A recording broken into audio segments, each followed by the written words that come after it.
I grew up watching 3 televisions at a time, like slot machines. Each television had its own image. We, my father and myself, concentrated on the news. To see, number one, what story began each network's broadcast. If, at any time, each television showed the same pictures at the same time, using the same words, jackpot wouldn't have been pronounced. One afternoon, Dad came home early and visited me in my room. I had had a cold and stayed home from school.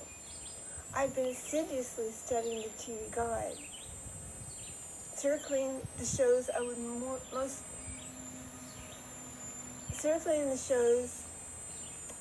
most like to have been able to watch had I been of an age where such opportunities were afforded me.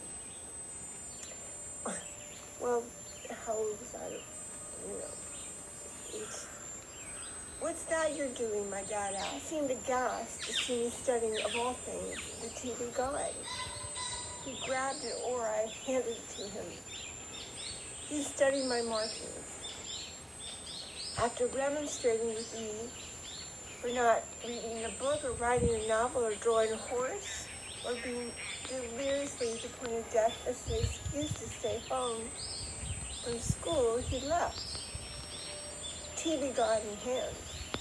Not long after, he began to take me with him to CBS to see the pilots with him.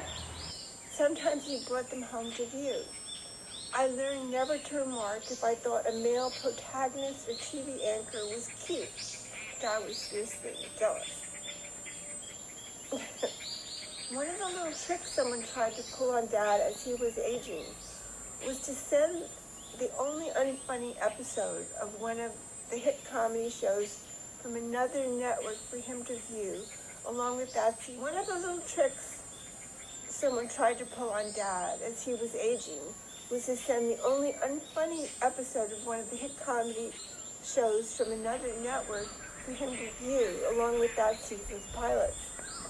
I didn't know how to tell him he was being set up to denounce the show as proof of his aging out.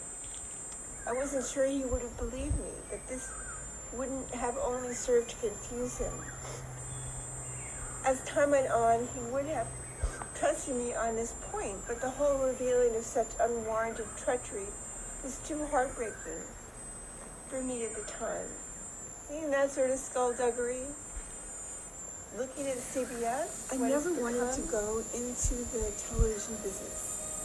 It seemed to me a nice, more intriguing, kind of independent, experimental film even more intriguing.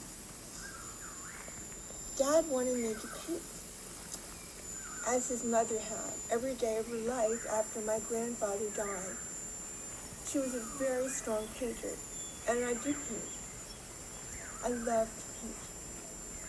But there's something about the moving image that has led me to extend my Bible study, to want to develop the technology to open up the Bible to others in a new way.